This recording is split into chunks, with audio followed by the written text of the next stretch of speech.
This is the Annex, a sociology podcast. I'm Joseph Cohen from the City University of New York. Today, gender bias in teaching evaluations. Our panelists are Neda Magbule from the University of Toronto, Clayton Childress from the University of Toronto, James R. Jones from Rutgers University, Newark, and Eliza Luft from UCLA. This discussion was recorded on April 11th, 2019.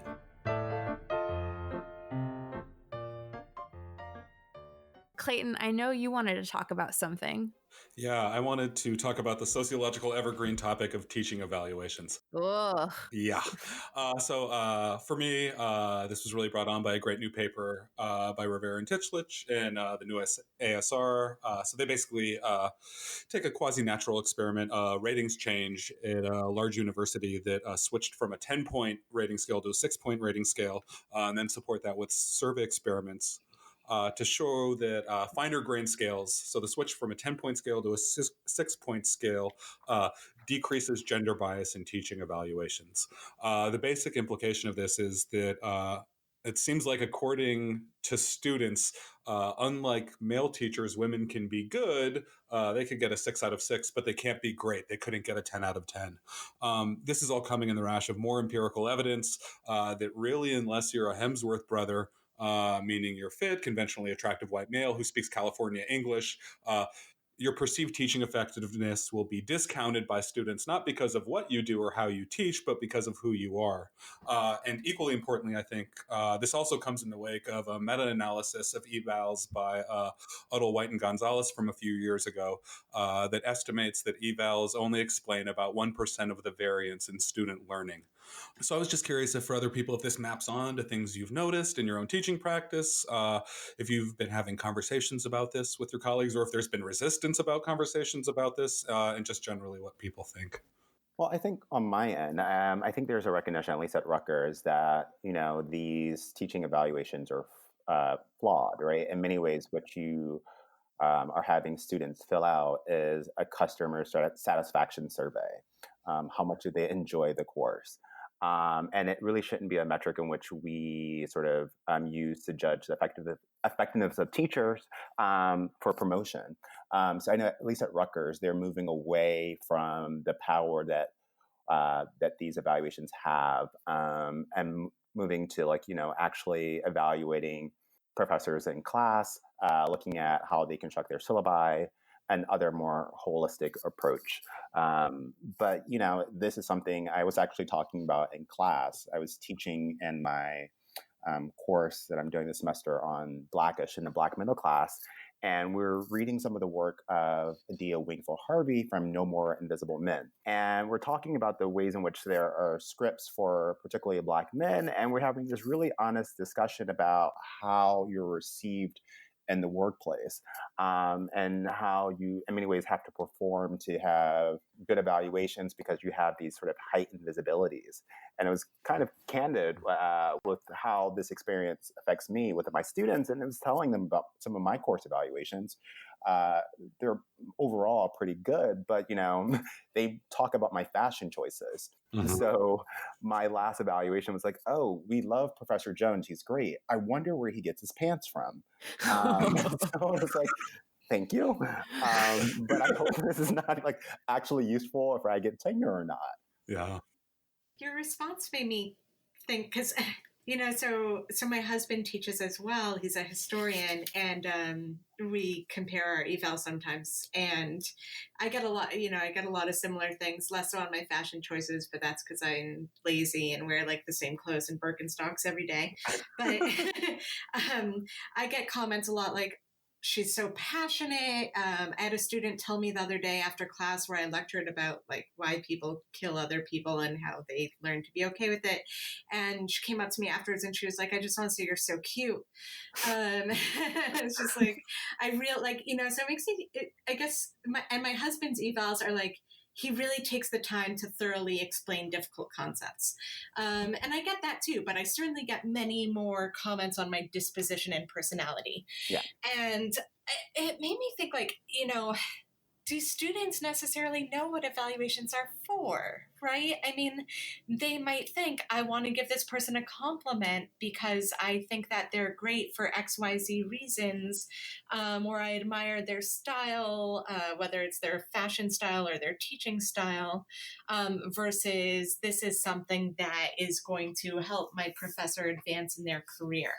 Yeah. I hadn't thought about that before. I usually just think about, how we're treated so differently depending on our social background and how we present ourselves. But it also, I guess I never really thought so seriously about it from the flip side, from the what do students think evals are for, other than to tell us if they like us or if they think we suck, and that might come out in different ways.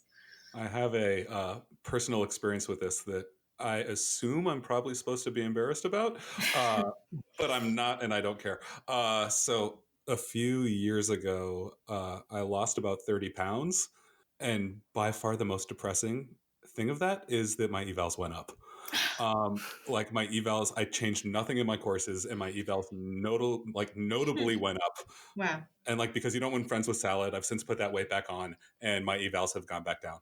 Wow. And it's not by a lot, but it's totally noticeable when you look at them. And that was, I think, a lot of times, yeah, for me, like how students are doing evals is kind of a black box. Like how people, it can be really difficult. I think for all of us to know precisely with our N of one sample as we move throughout the world, like, is this a case of somebody being a jerk or somebody being a jerk because of some way they interpret me? So like that was, I think for me, like this like profound realization. My sense is that my students at U of T do not know how teaching evaluations are used. I get the sense that they think it's like a anonymous way to channel information to their professor, Yeah. and they're not necessarily aware that this is like something that stays in your file that gets Mhm. kicked up to like different administrators potentially, right? And it's something that, at the very least, like your chair and members of the department committee that would be in charge of your tenure and promotion, right? Like that this is all publicly sort of accessible and available to all of those parties too. But something that's been on my mind is that just down the street from us at U of T are our neighbors at Ryerson University. And as of 2018, they have been forbidden from using teaching evaluations, both at the department level and at the more administrative university level, forbidden from using teaching evaluations for tenure and promotions. And so that came from a kind of internal study that was conducted where they had consultants come in and just say that these are so rife with bias that you're really courting a human rights violation by attaching them, Wow. right, to things like tenure and promotion. And so it's neat that there's been an institution, right, that has completely dissociated or detached teaching evaluations from anything having to do with tenure and promotion. But, it makes me think that there are many places that don't operate like Ryerson. And in fact, I think if you're like a teaching stream or a lecturing faculty, or if you're at an institution where evidence of teaching effectiveness is the major criteria for your tenure and promotion, then things like the new ASR article, Clayton, you're describing, like that is an issue Mhm. of really urgent concern. Absolutely. Yeah. Yes. And it picks up subtler distinctions too. So I remember our former tri-campus chair at University of Toronto. One of the many nice things about having a ton of professors and departments is you can self-study and you have great data. So he looked at basically what are teaching evals predicting, and what he found is that teaching evals are exceptionally predictive of class level and class size. Right. So what that means is like in the morning when I teach my 20-person senior seminar, uh, according to my evals, I'm like one of the most adept and skilled teachers at the entire university. And then 3 hours later, when I go in to teach my 150-person required course, I've like suddenly lost the ability to teach. Right. It's just like disappeared in me. So one of the things that evals are capturing racial bias, they're capturing gender bias, they're capturing all these things, and they're also capturing a student preference for smaller and non-required courses. Right. Like, hey, I'd like that too, but we're mislabeling that as teaching ability. Well, I think something that you just said, Clayton, about like this class size, which is Yeah. somewhat of my experience. It's about like opting in, like, or opting out of classes, in the sense that, you know, I'm in African American studies, but I'm also in sociology. And so oftentimes the students who are in my African American studies class, they are making an effort, or they're making a conscious choice to be in my class to talk about race.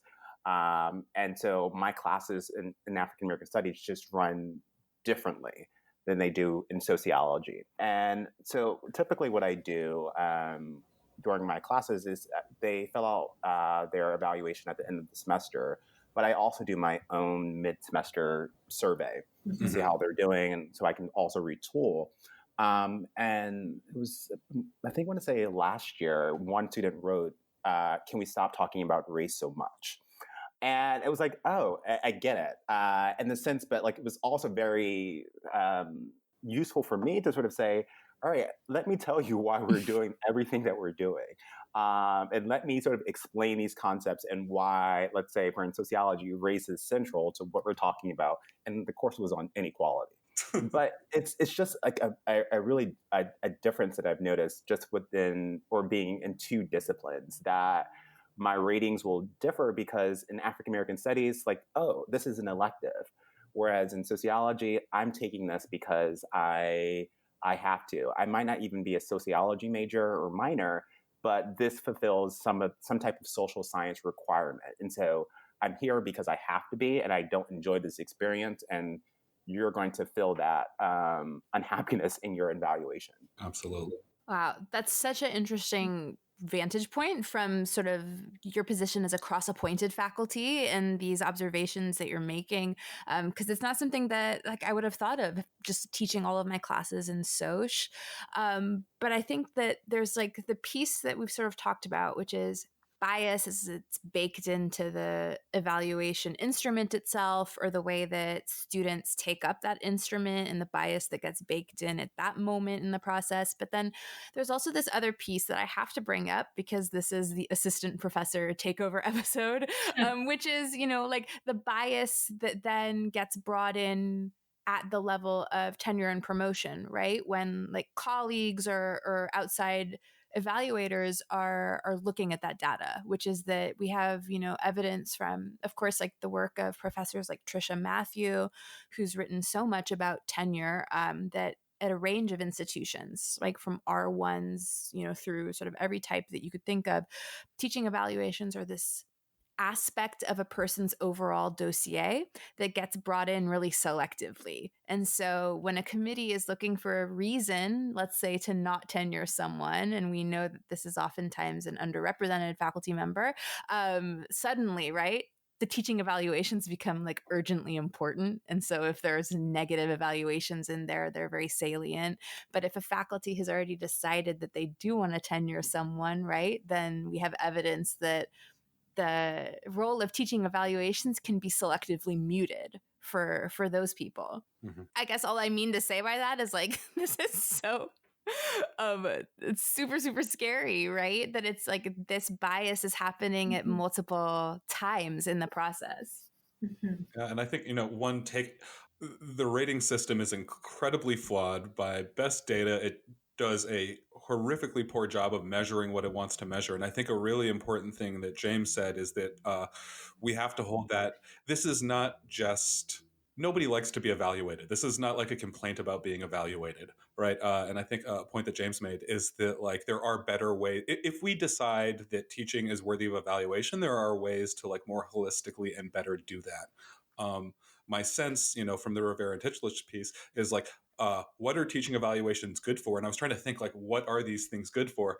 I think on some level they are good for institutions that want to maintain a myth and ceremony about caring about undergraduate education. That doesn't mean they're actually useful, but they serve a purpose on the institutional level. And I do think they serve as a check, like an institutional check of like, is there a major problem going on? Right. So it's like if we had an evaluation system that had peers, colleagues, like helping us in our education and coming into class, if we're willing to like dedicate those resources as a group to improving our teaching, I'm all for that. And a simple binary evaluate and students providing qualitative feedback, which Netta, your chair like censors out the really gross stuff that has nothing to do with teaching. I think that's an important part also. But the quantitative evaluation is just like, is there a major problem in this course that needs to be addressed a level up or not? Right? It's like a yes or a no. And once you get into the massive yes range, they become really useless. Yeah, I like what you're saying. Maybe Okay. we could use them as a spot check, right? Like Yeah, if it's yeah. raising like significant red flags, then like, Yeah. okay, Like the like professor showed up 3 times. That's information right, that the world needs to know. right, exactly. But it's like I'm assuming the vast majority are like in various shades of the middle. And I think like we should Yeah. not look so closely at those, right? Like let's focus on like what urgent information we need out of them, I guess. Yeah, once we're micromanaging James' pants choices, like we've Right. got Like, what is to be gained by that? And yes, thank you, Clayton. Shout out to my chair for actually like systematically going through my evaluations, even when I don't want to do them. She does that for me. And she takes out references to, for example, right? Like the clothes or these things that are not about the teaching. So thank you, Dr. Anna Cordaweg, for doing that. So before we move on, James, can you just tell us where you do get your pants from? Actually, I wear a uniform. I wear like, a combination of like 4 pants, and 3 of them are like the same, but in different colors. And Nice. like, It's really hard to find good work pants. So, yeah. They're catching on to something and noticing them. I was hoping you were going to say bonobos, so you could then explain to me what that was. I do Our love sponsor. bonobos. Oh, that's awesome. I have so much love for bonobos thanks to Tan France. I wish they sold women's clothes. Yes. The question is, James, do you do that French tuck? I don't. But yeah, I don't. You need to be like me, where my belly French tucks. Oh my god. Okay.